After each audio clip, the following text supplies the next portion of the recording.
Olá pessoal, sejam todos muito bem-vindos a mais um vídeo do canal. Hoje eu vou trazer para vocês o relatório gerencial do DEVA 11 de outubro, tá? Se você ainda não é inscrito, já vai se inscrevendo aí para ajudar o canal a crescer. Sem enrolação, vamos ao vídeo. Relatório gerencial de outubro do DEVA, com as informações importantes aqui do gestor, né? Aos detentores do DEVA foi distribuído R$ 1,40 por cota, resultando em um dividend yield de 1,46%, que será pago agora em novembro, referente a outubro. Dos recursos captados na quinta emissão de cotas, 100% foram alocados em CRIs, sendo 200,6 milhões em novas operações e 5,5 milhões destinados para aumento de posição em ativos já mandatados pelo fundo. No total foram alocados 206 milhões. A taxa média ponderada dos ativos totalizou 10,9% ao ano, mais inflação, ou seja, 0,5% superior à média da carteira total antes da emissão. Encerradas as alocações em 1º de novembro, a carteira do fundo encontra-se 87% alocada em CRI, 9% taticamente alocada em cotas de outros fundos imobiliários, permanecendo 4% em caixa. Os ativos adquiridos com os recursos da quinta emissão de cotas foram, mas tem essa tabela aqui abaixo, ele mostra, taxa ponderada de 10,89% mais inflação. Esses que estão em verde são novos CRIs do fundo, e os que estão em branco, eles aumentaram posição, ou seja, CRIs que já existentes na carteira.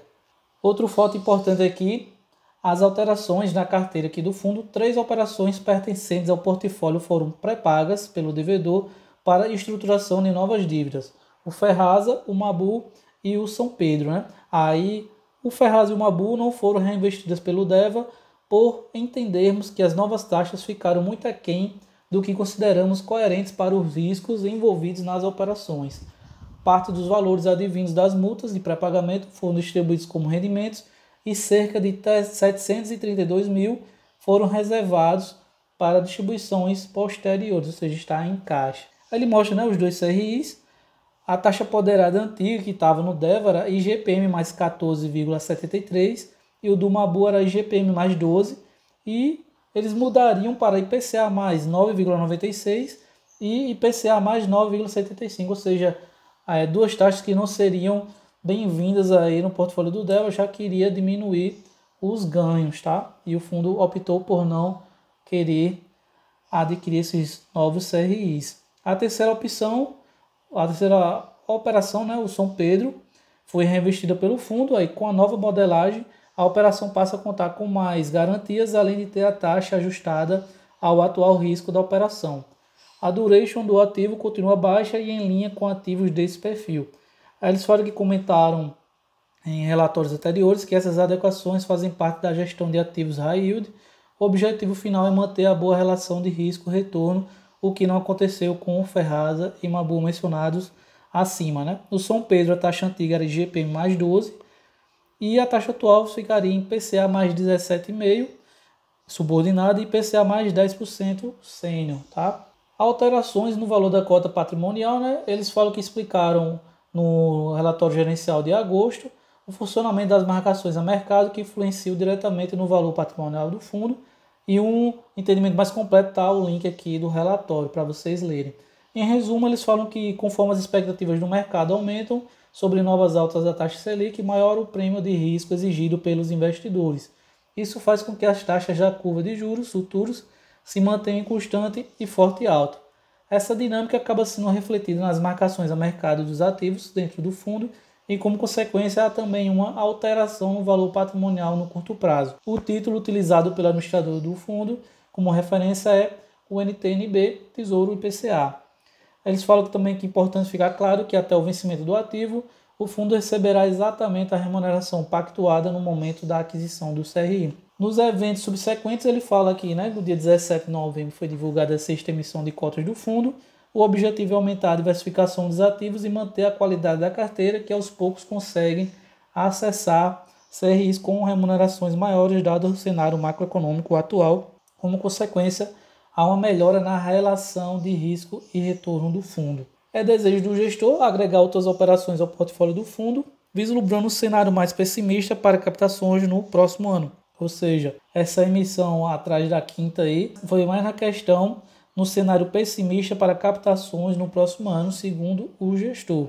Com isso, a relação de risco-retorno fica ainda mais ajustada e conseguimos manter o nível dos rendimentos entregues pelo fundo, potencialmente com menos risco. Importante comentar que esses movimentos são construídos e que não é possível observá-los em carteira de um mês para o outro, justamente por isso que o DEVA é um investimento cujo principal objetivo é oferir rendimentos no longo prazo. Com relação a essa emissão, eu já dei minha opinião no outro vídeo, que seria o seguinte: o fundo, né, poder dar um descanso aí para as cotas e fazer mais para frente, porém eles deram a justificativa aqui que para ano que vem vai ficar um tempo ruim de captação, né, e de fazer emissão. Então vamos esperar aí para ver se a estratégia do gestor foi realmente acertada.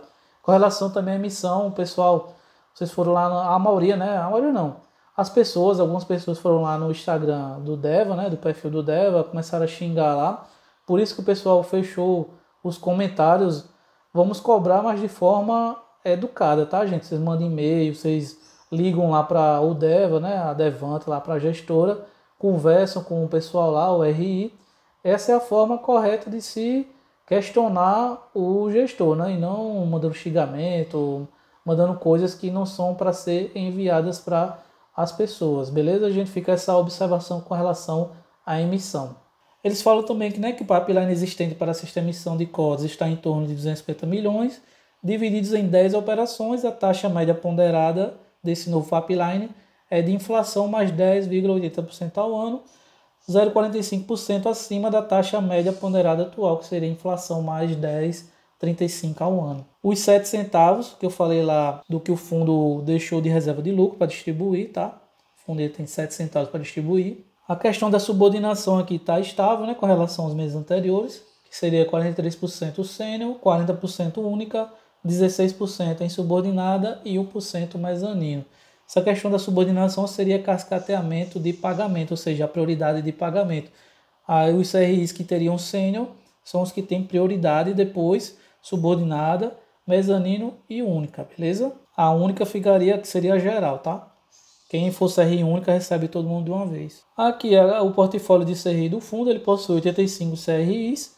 Fiz umas marcações aqui na questão do PMT, né, de alguns CRIs e algumas observações, né? O CRI Resort do Lago 4, em setembro o PMT estava 110 e em outubro 105. O saldo caiu de 141 para 135. O Eco Resort continua os 92% e o saldo aumentou de 109 para 110%. A outra observação, o loteamento Goiás caiu para 92%, antes 99%.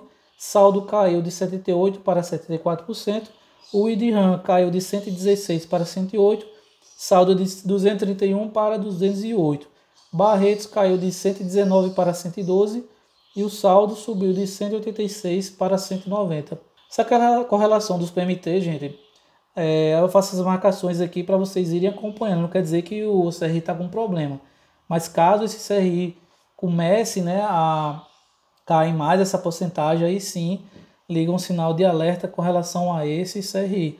Porém, esses CRIs aqui no DEVA são pequenos, né, em relação ao PL, tá? Esse daqui, deixa eu botar o mais alto, equivale a 1,21% do portfólio, o outro 1,08%, os demais aqui 0,36%, 0,31%, 0,28%, 0,06%, ou seja, não são posições grandes aí na carteira do fundo, beleza?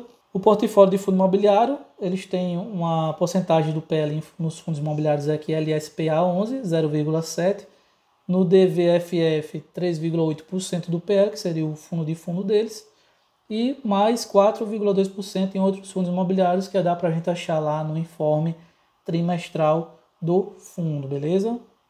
Eles explicam aqui que o LSPA 11, sua estrutura é muitíssimo similar a de um ativo de dívida, CRI, pois possui prazo, remuneração e garantias definidas. Essa alocação não entra na linha tática, devendo permanecer no portfólio no fundo no longo prazo. E é isso, gente. Esse foi o relatório gerencial do DEVA 11. Eu acredito que o fundo está rodando do mesmo jeito que estava rodando antes, sem muitas preocupações. A única questão foi essa emissão aí, que poderia ficar mais para frente, mas o gestor optou por fazer agora, por entender que ano que vem vai ficar complicado captar novos valores, beleza? Se vocês gostaram, deixa aí seu comentário. se inscrevam no canal e deixe sua curtida, beleza? Valeu e até a próxima!